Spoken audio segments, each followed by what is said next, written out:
She was 31 years old, widowed not by death but by debt, and she owned almost nothing that could not fit inside a flour sack.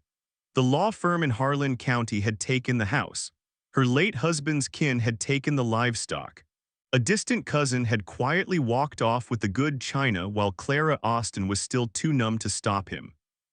What remained when the last creditor's wagon rolled away from the property she had kept for 7 years was $42 and a handwritten notice pinned to a courthouse board in the town of Merritt Hollow, Missouri, in the autumn of 1887.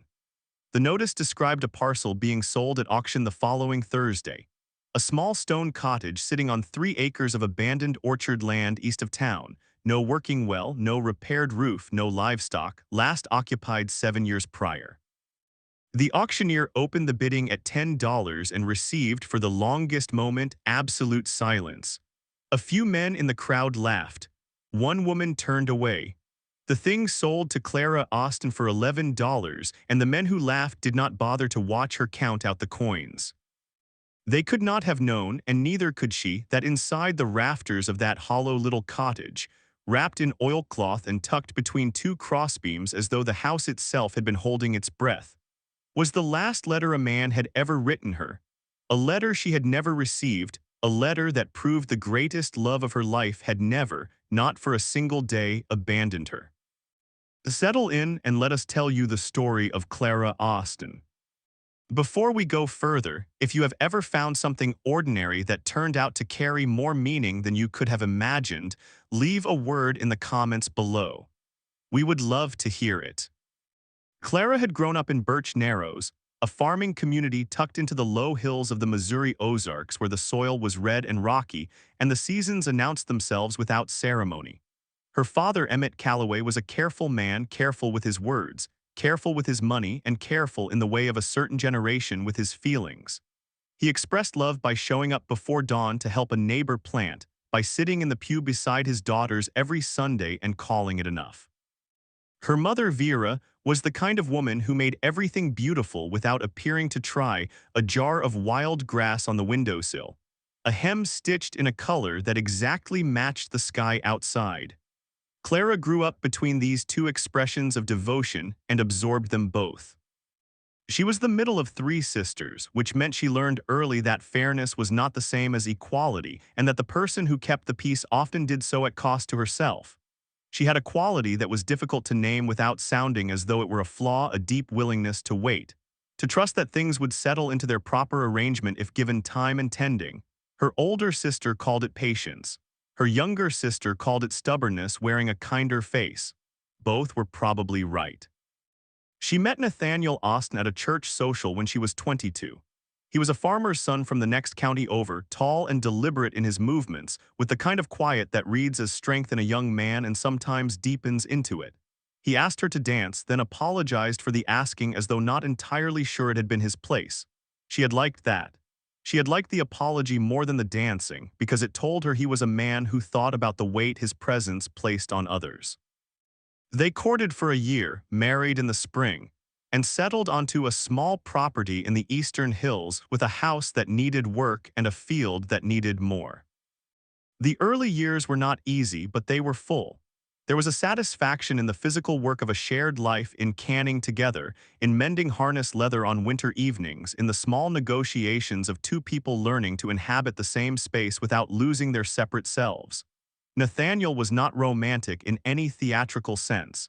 He would not have known a florid declaration from a fence post, but he brought her the first persimmons every October without fail. He rebuilt her mother's rocking chair when a leg cracked, planing the new wood until it matched the old. He remembered things, small things, the kind that accumulate into a record of attention. What she would not know, not for a long time, was that before Nathaniel there had been someone else. Not a secret he kept from her with malice, but a chapter of his life he had never fully spoken aloud, a young man's devotion, formed before he understood what devotion cost, directed at a woman who had left the county before it could reach its natural conclusion. That woman had been Clara herself. They had met once before the church social, briefly, in the way of a thing that passes before you can name it. She was 16 and visiting a cousin in Harlan County.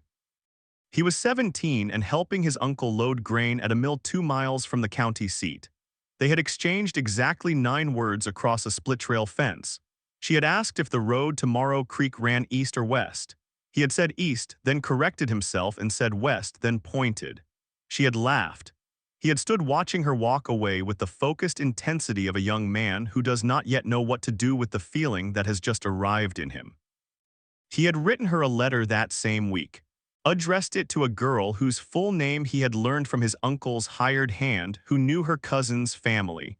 He had taken 3 drafts and a fortnight to produce 1 page and had sent it to the cousin's address in Harlan County with the slim hope it would find its way to her. It had not. The cousin had moved. The letter had been returned to Nathaniel's uncle's address, where it sat in a pile of miscellany for a season before someone, not knowing what it was, tucked it away with the property records of a small stone cottage the family owned east of Merritt Hollow. The cottage had been let out sporadically and eventually abandoned. No one had gone into the rafters in years. And so the letter waited, as letters will when there is no one left to carry them.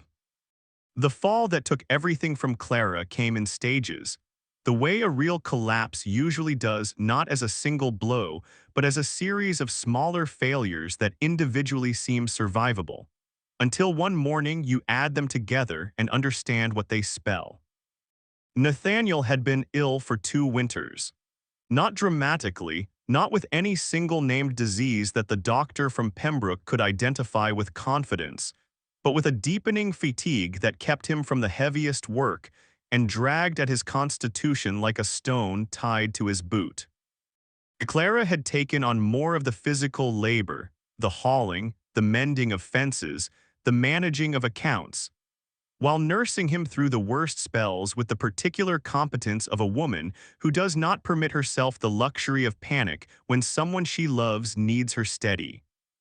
He died in March of 1886, on a morning when the ice on the eaves was beginning to drip for the first time that year, a sound she would not be able to hear for a long time afterward without feeling it land on the floor of her chest.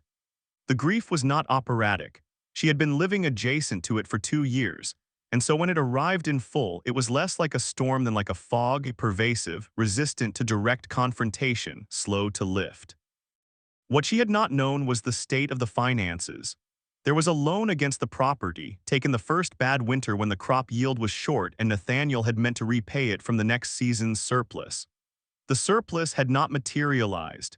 He had taken a second, smaller loan from a man in Merritt Hollow named Gerald Fitch, who was not unkind but was exacting, and who had extended more grace than was strictly customary. By the time Clara sat down with the papers after the funeral, the picture was unmistakable. The land and house, her home of 7 years, was not hers to keep. Nathaniel's family came from 2 counties over.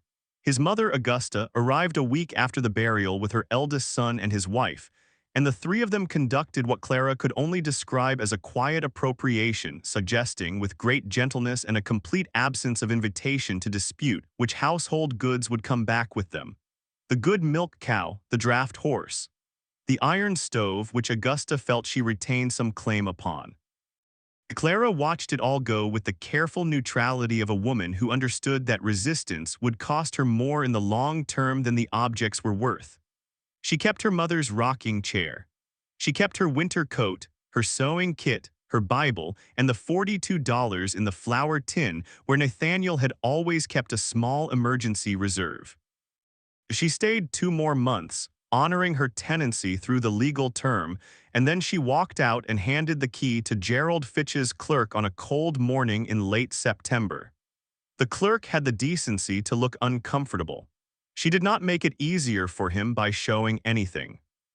She took a room in Merritt Hollow at the widow Hatch's boarding house, where the walls were thin and the meals plain and the other boarders polite in the way of people who understand that politeness is the minimum required to share a table with strangers. She was not unhappy. She was emptied out, which is different, and she was trying to find the bottom of it so she could begin building back up from there. It was the widow Hatch herself who mentioned the auction in the absent way of a woman reading courthouse notices aloud over coffee. A parcel east of town, she said, 3 acres, old orchard, stone cottage, not much to it, going for nearly nothing because nobody wanted the upkeep. When Clara set down her cup, she looked at the notice. She though. Zut for a long moment about what $42 could and could not do, and then she put on her coat and walked to the courthouse square.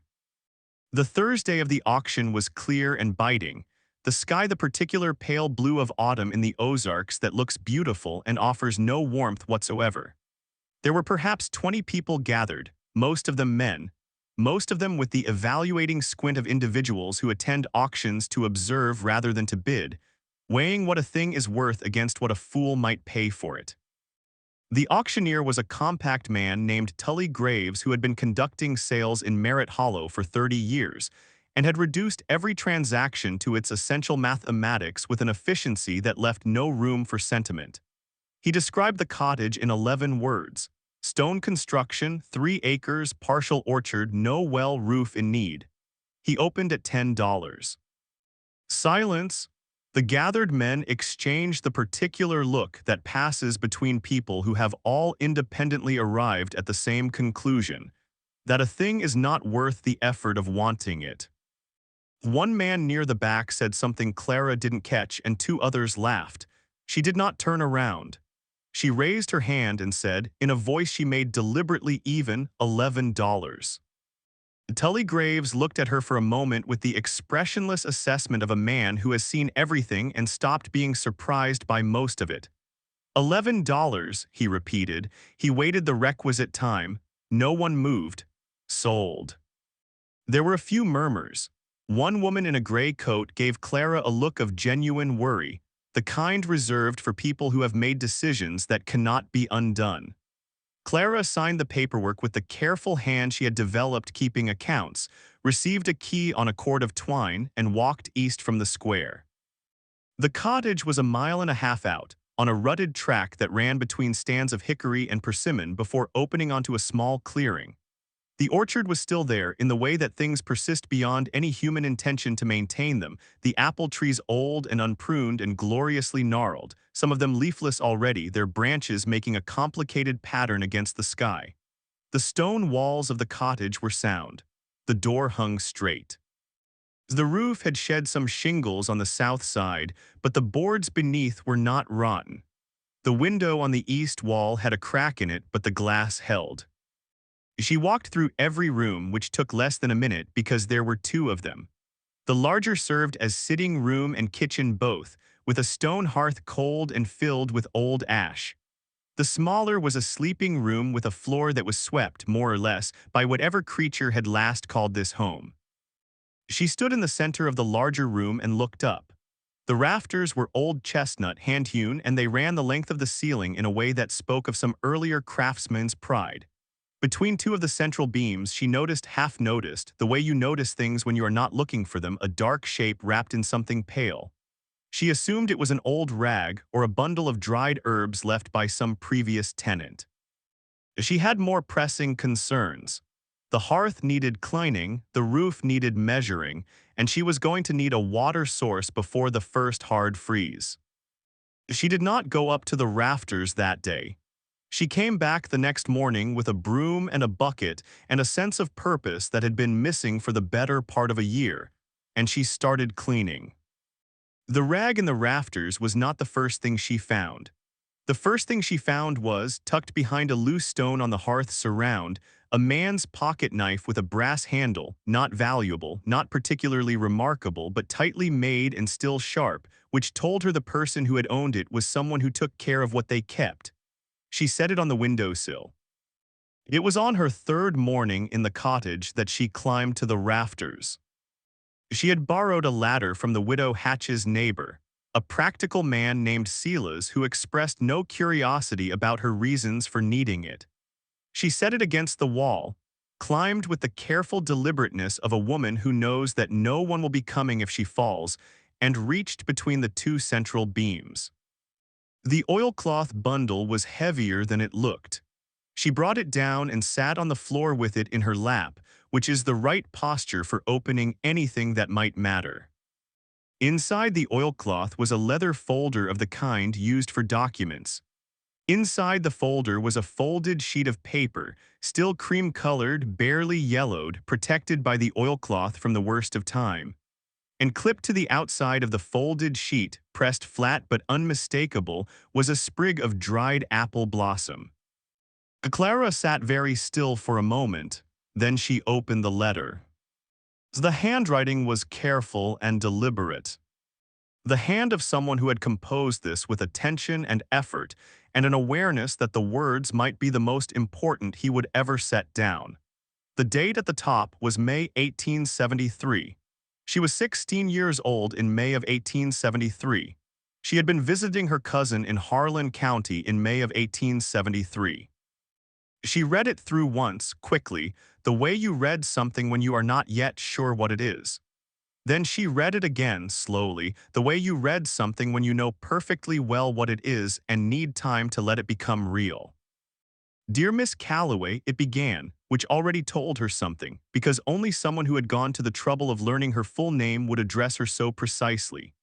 I am not practiced at letters, and I am less practiced still at saying aloud what I mean by things, and so I am trying this way instead, which my uncle says is the coward's method.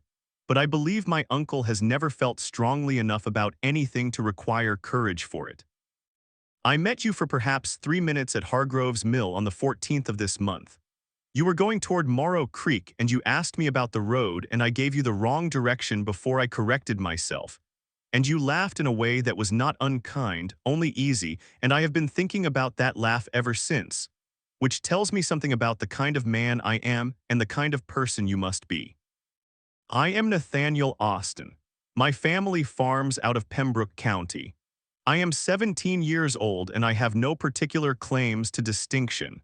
But I find that I would like very much to have the opportunity to speak with you again, if that is something you would permit, and if this letter reaches you in good time and good spirit.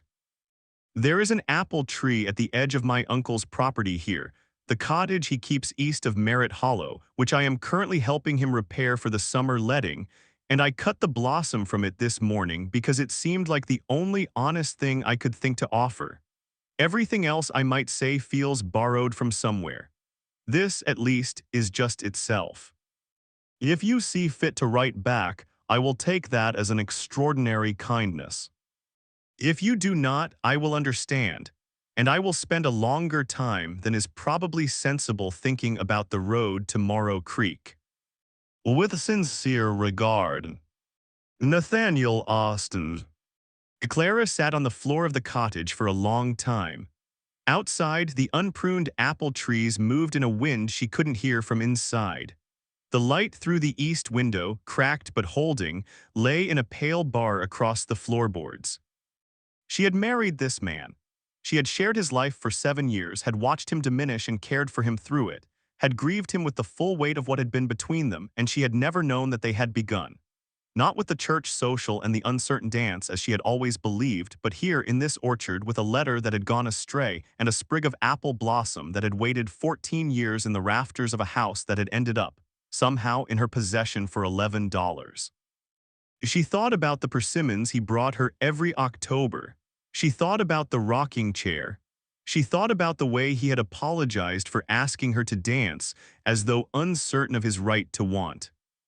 She thought he came back to her eventually, just not the way either of them knew. But the letter had not come to her intact, untouched, without further weight upon it. Inside the leather folder beneath the letter was a second sheet. This one was written in a different hand, smaller, more businesslike, and was dated 3 years after the letter itself in 1876. It was from the uncle. Returned, it read, address no longer current, kept with the property records as unclaimed correspondence. N has not asked after it, and I judge it better not to speak of it. Nathaniel had never known the letter was returned. He had sent it and heard nothing, and drawn the only conclusion available to a young man who receives no reply, that the girl at the mill had not wished to correspond with him, and that was her right, and that was the end of it. He had set the feeling aside in the way you set things aside when they cannot be carried and must be laid down. He had moved forward. He had lived his life. And then, 5 years later, at a church social in Birch Narrows, he had met her again, truly met her properly, with names exchanged and an introduction that left no room for uncertainty, and he had felt, she understood now, some echo of that original recognition rise in him, even if he could not name it and had no reason to connect it to a fence and a mill road. He had never told her, perhaps because it seemed foolish or because he was not sure himself or because the present happiness of a thing can make its history feel unnecessary, but he had remembered the apple blossoms. She was certain of that now, every October the persimmons and every spry. She understood this now with a clarity that made her press the letter against her chest. Every spring he planted apple trees. Not many, one each year quietly at the edge of their property. She had assumed it was simply something he wanted to grow. She had not asked him why. She knew whys now. The complication arrived, as complications often do, in the shape of a person with reasons of her own. Her name was Dorothea Fitch, and she was Gerald Fitch's daughter, and she was not malicious. It was important later for Clara to be honest about this, but she was thorough. She had grown up watching her father keep the county's books with a merchant's precision and had inherited his conviction that a clear record was a kind of moral virtue. She came to the cottage on a Wednesday in October, just over a month after the auction, and knocked with the confident rap of someone who has appointed herself to a task. The task, as Dorothea explained it while Clara poured the only tea she had in the house, was to account for the property records of the cottage, which had been part of a larger parcel belonging to the Austen family's Pembroke holdings before being divided and eventually assigned to the Merritt Hollow Court's auction inventory. In the process of tracing this lineage, Dorothea had discovered a detail she believed, in good conscience, Clara ought to know. The cottage, Dorothea said, had been left to Nathaniel Austen specifically in his uncle's will of 1881, not to the general estate, but to Nathaniel alone by name. The uncle had added a condition, that in the event of Nathaniel's death before the property was transferred, it would pass to his surviving spouse. Clara looked at her very steadily. The clerk sold it at auction. Dorothea nodded. The clerk did not read the will carefully, or if he did, he chose a simpler resolution. She paused.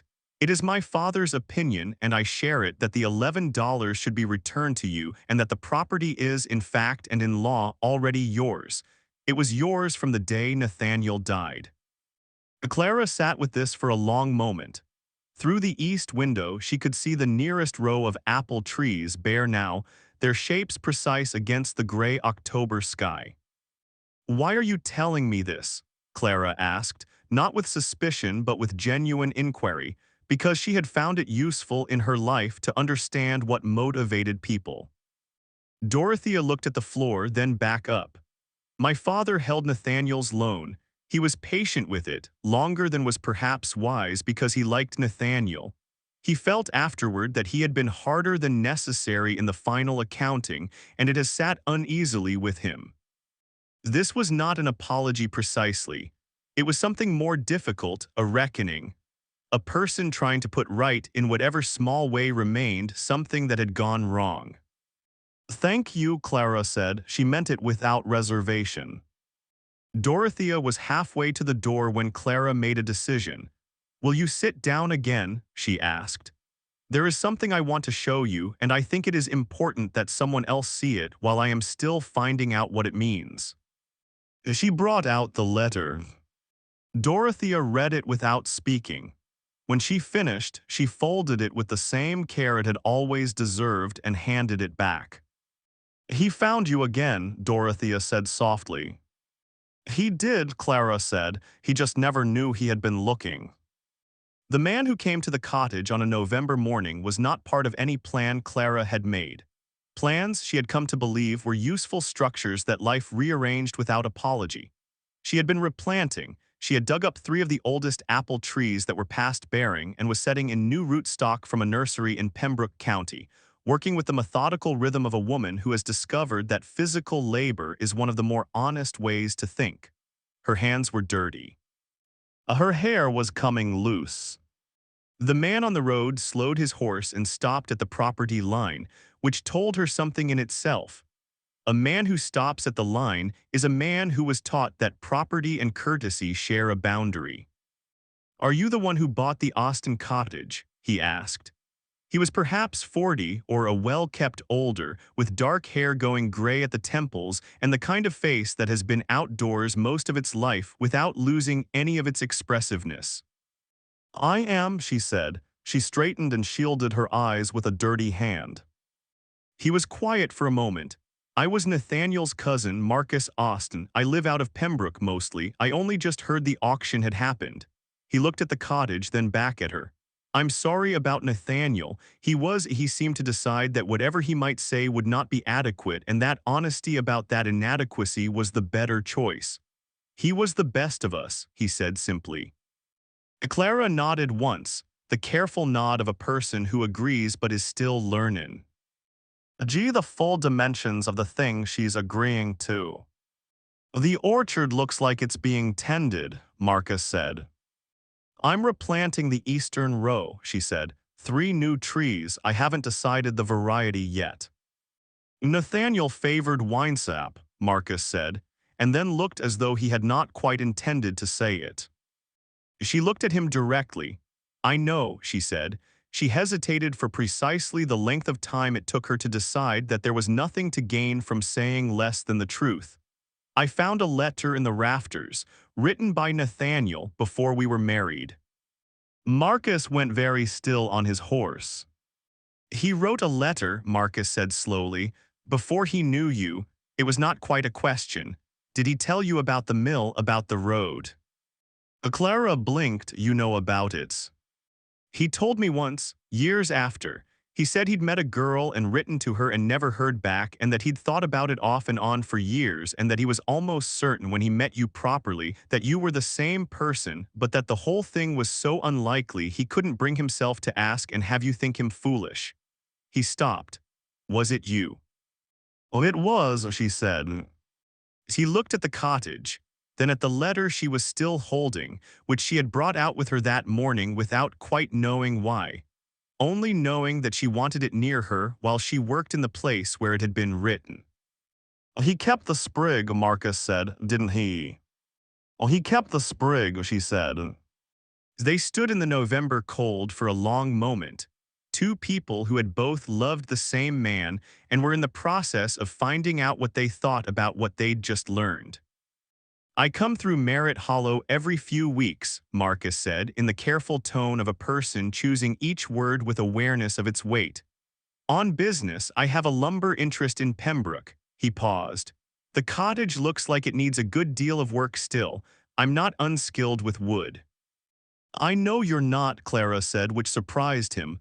"You made the rocking chair." He looked at her. "How did you know that?" "Nathaniel told me," she said.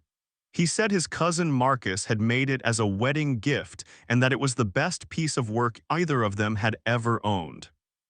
Marcus Austen looked out at the apple trees for a long time. Then he looked back at her. "I could come again," he said. "Next week maybe, if you'd like the company." She considered it for exactly as long as it deserved. Not so short as to seem unconsidered, not so long as to make him uncertain of the answer. "The 3rd of November," she said. "I'll have coffee on." He nodded once. He turned his horse. He did not look back, but his posture, even at a distance, held a kind of carefully managed hope that she understood because she felt it herself, the unfamiliar lightness of a person who has just agreed to let something begin. In the spring that followed, the apple trees bloomed. All of them, the old gnarled veterans and the 3 new plantings, opened their blossoms inside a week, as though they had arranged it between themselves, as though the orchard had been waiting for someone to tend it before it agreed to perform its best work. Clara stood at the window of the cottage that was, by deed and by law and by the corrected record Dorothea Fitch had taken the trouble to establish, entirely hers. She held a cup of coffee she had not yet drunk. She was watching Marcus Austen work on the south roof, which he had been systematically repairing through the winter months, coming every week on the 3rd as she had said, and sometimes on other days as well when the weather was good and the drive from Pembroke seemed less formidable than usual, or so he said. And she accepted this explanation with the quiet humor of a woman who understands that men sometimes require a reason that sounds practical. She had read the letter many times by now. She had stopped needing to read it and begun simply knowing it, the cadences of it, the uncertainty and the sincerity wound together in the way of something written by a young man who had not yet learned to put careful distance between himself and what he meant. He had found her again, just as Dorothea had said. He had found her and spent 7 years walking beside her, planting an apple tree each spring, bringing her persimmons in October, rebuilding her mother's chair, and he had been in every way available to a quiet and undemonstrative man, trying to give her something that approximated what he had sent in that first letter, and believed she had declined. She had not declined. And so his whole devotion had proceeded in an unacknowledged privacy, given without expectation of being recognized, while she received all of it without knowing its full name.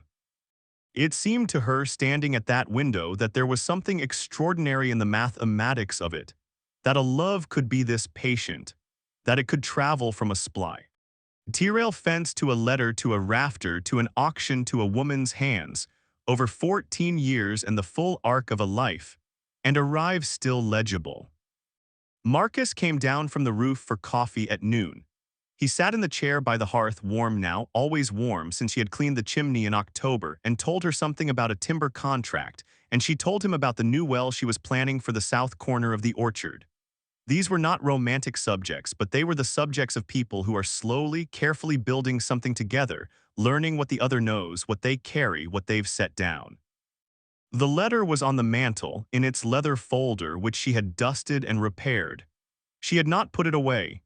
She intended to keep it out where it could be seen because it was the honest record of where this story had started, and she believed that honest records deserved to be kept in plain sight.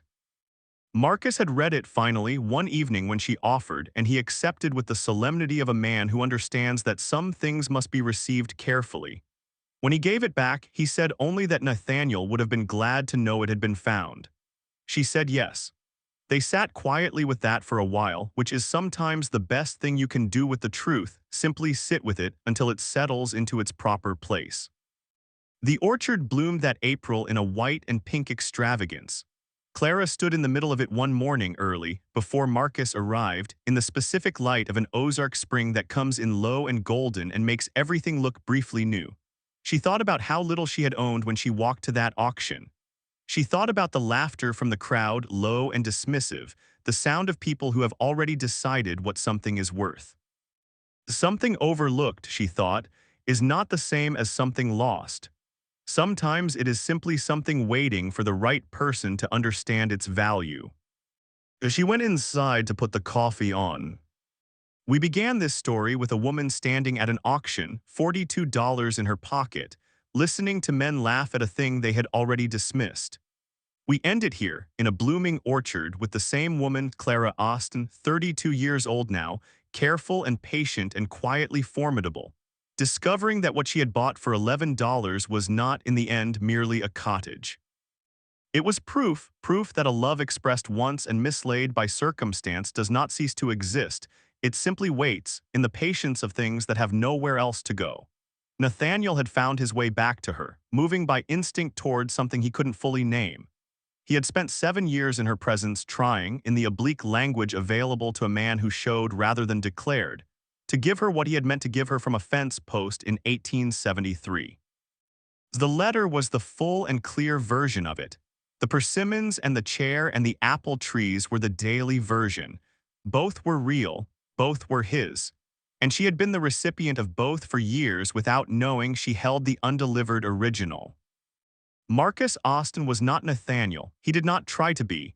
He was his own man, steadier in some ways, more willing to speak in others, shaped by different losses and different work. But he had loved the same man she had, and so they understood something of each other that did not require much translation. He came every week. He fixed the roof, then the window, then the door that had always swung crooked. He asked about the well and about the orchard and eventually about her family in Birch Narrows, the things she hoped for when she allowed herself to hope. She told him she found that she could. The patience she had always carried had clarified into something more precise, less about waiting for what might come and more about tending what was already here carefully, without forcing it toward a shape it hadn't yet chosen. The cottage had been laughed at. It had been dismissed and undervalued and left to accumulate seasons in an empty field. It had been sold for $11 and a room full of indifference. And from its rafters, wrapped in oilcloth and crowned with a dried apple blossom, love had returned not as a ghost or a grief, but as a living, unfinished thing that had simply been waiting for someone patient enough to climb up and bring it home. Thank you, as always, for spending this time with us. If this story reached something in you, the apple blossoms, the letter in the rafters, the $11, or simply the idea that some things circle back when we least expect them, we hope you'll share it with someone who needs to hear it today. Stories like Clara's remind us that value is not always obvious at first glance, and that what has been overlooked is not necessarily what has been lost. Before you go, we would love to ask you one thing. Have you ever returned to something, a place, a feeling, a relationship, and found that time had not diminished it but only clarified it? Tell us in the comments. We read every one. Until next time, take good care of what you tend. It remembers.